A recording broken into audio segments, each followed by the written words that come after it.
Assalamualaikum warahmatullahi wabarakatuh. Allahumma sholli ala Sayyidina Muhammad wa ala ali Sayyidina Muhammad. Pemirsa yang dirahmati Allah, marilah kita simak ceramah dari Kiai Haji Abdullah Gimnastiar dengan tema Berbuat dengan Hati, Bukan Sesuka Hati. Sebelumnya marilah kita perbanyak sholawat minimal 1000 kali sehari, agar hidup kita penuh barokah dan mendapatkan syafaat kelak. Selamat menyaksikan. Alhamdulillahirabbil alamin. Segala puja puji hanya milik Allah yang menciptakan segala-galanya, yang memiliki segala sesuatu. Segala puji bagi Allah yang hanya dengan izinnya sesuatu bisa terjadi.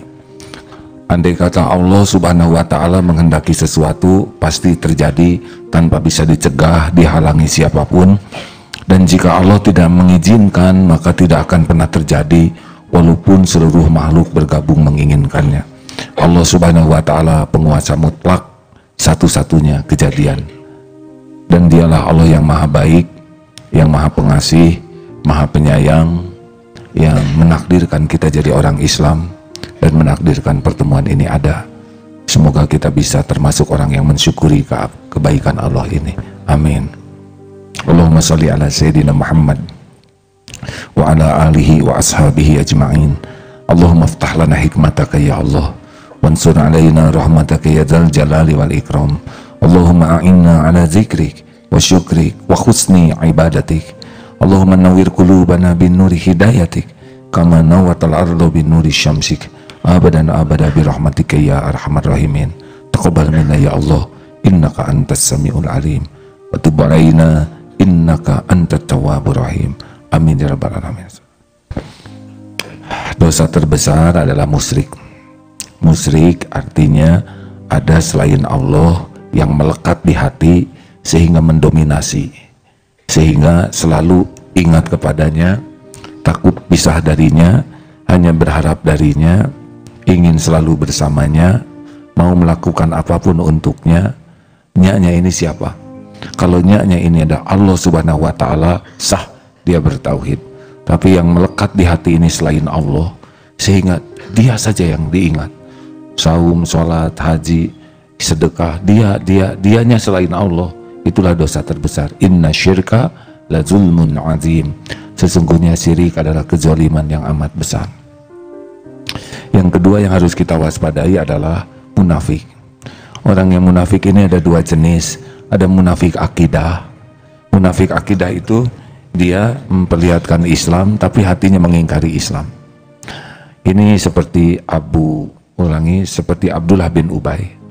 Dia menampakkan Islam padahal hatinya membenci Islam. Tapi ada juga munafik akhlak. Dia Islam, dia sholat, hanya akhlaknya akhlak munafik. Cirinya adalah kalau bicara dia bohong. Silakan periksa, semakin banyak kebohongan yang kita lakukan, sebetulnya semakin munafik. Yang kedua, kalau diberi amanah, dia kalau berjanji tidak ditepati. Periksa janji-janji yang kita katakan. Seberapa banyak kita mati-matian memenuhi janji dan sumpah kita. Dan yang ketiga adalah kalau diberi amanah, dia khianat, tidak amanah.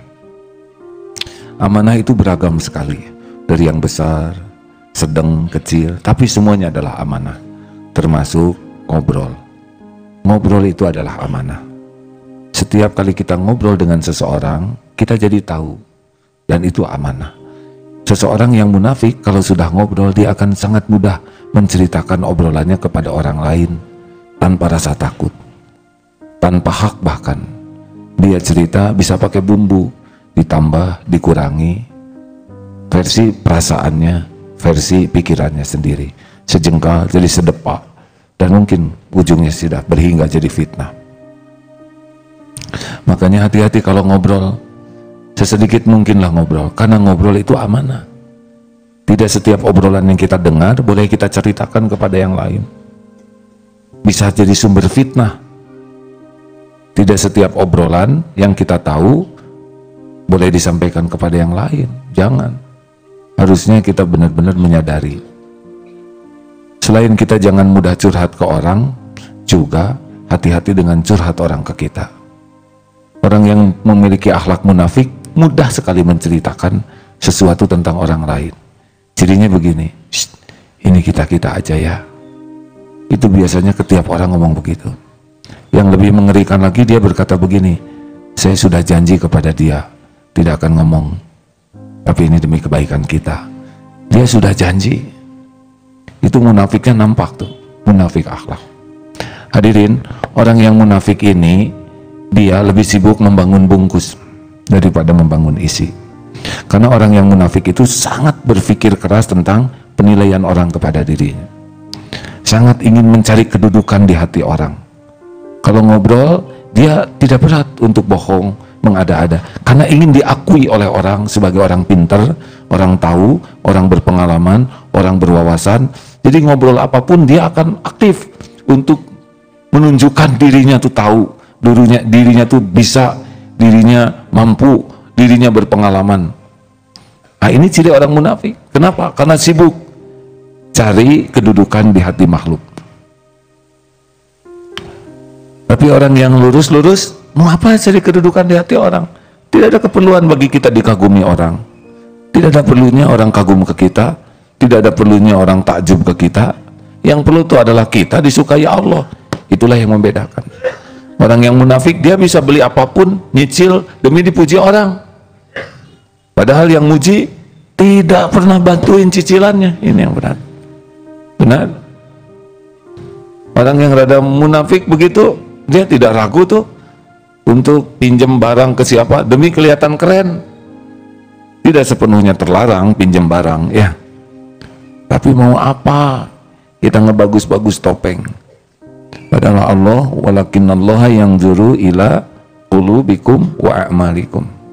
Makanya siapapun yang ingin bebas dari sifat munafik, orientasi kita tuh dua. Satu, perbaiki hati. Dua, perbaiki amal. Orang yang munafik pasti sibuk membagus-bagus topeng. Topeng itu bisa penampilan, harta, gelar, pangkat, jabatan, kedudukan, popularitas. Dan yang paling bahaya, munafik yang bahaya dari munafik akhlak adalah yaitu yang suka pakai kemasan ibadah. Kalau wanita ingin kelihatan cantik, normal. Lelaki ingin kelihatan cantik, abnormal Pak ya. Kalau bapak pakai bulu mata palsu,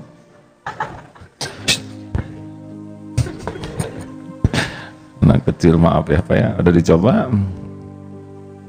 Kalau bapak pakai lipstik berat Pak. Ini harusnya yang antik-antik ini duduknya yang jangan di sekitar saya, di belakang ya. Itu dua yang kecil-kecil ya. Karena wajahnya ini memancing aura gemes adanya. Lanjut hadirin sekalian. Wanita ingin kelihatan cantik normal, tapi wanita ingin kelihatan solehah, nah ini sudah berbahaya. Karena akan pakai aksesoris ibadah yang tadinya haknya hak Allah, tapi digunakan untuk cari pujian orang. Hati-hati nih, kita tidak boleh menilai orang lain, ya. Tapi setiap orang menilai dirinya sendiri. Karena ada yang zikirnya tuh pura-pura, padahal begitu aja. Tapi ingin disangka ahli zikir. Ada yang dia diam, tapi dia diamnya diam jaim. Saya harus diam nih, supaya kelihatan wibawa. Iya. Tapi bodoh-bodoh ingat ke Allah.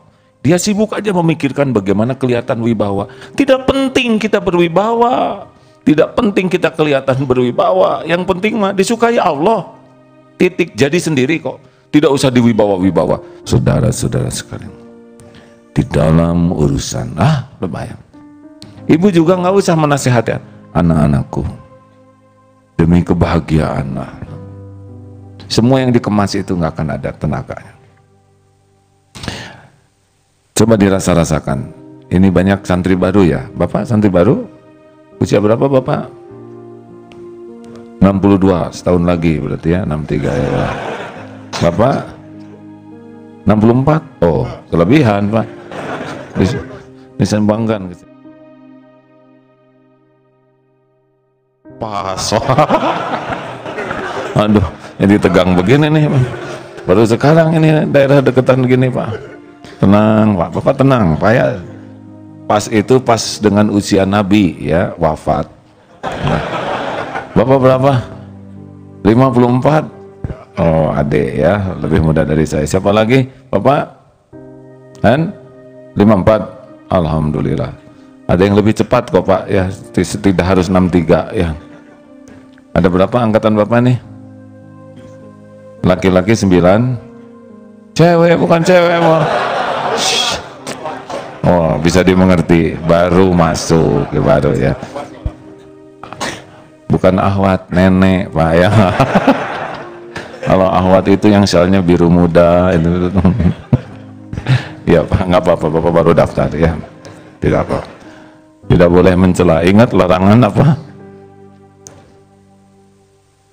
Sampai di mana ini jadi kacau begini ceramah saya? Pak, Bu.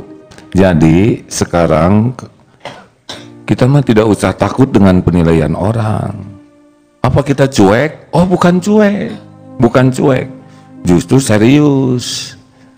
Kalau orang cuek tidak peduli kepada penilaian orang. Kalau kita sangat peduli kepada penilaian Allah. Nah, Allah itu beda dengan penilaian orang. Orang tidak tahu apa-apa ke kita kecuali topeng.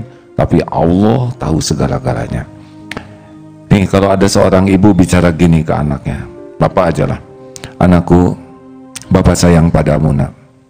Bapak berjuang sekuat tenaga siang malam agar bisa mengantarkan kamu jadi anak yang soleh, sukses dunia, sukses akhirat. Bapak lakukan ini insya Allah tanpa pamrih apapun. Bapak sayang padamu. Bagus?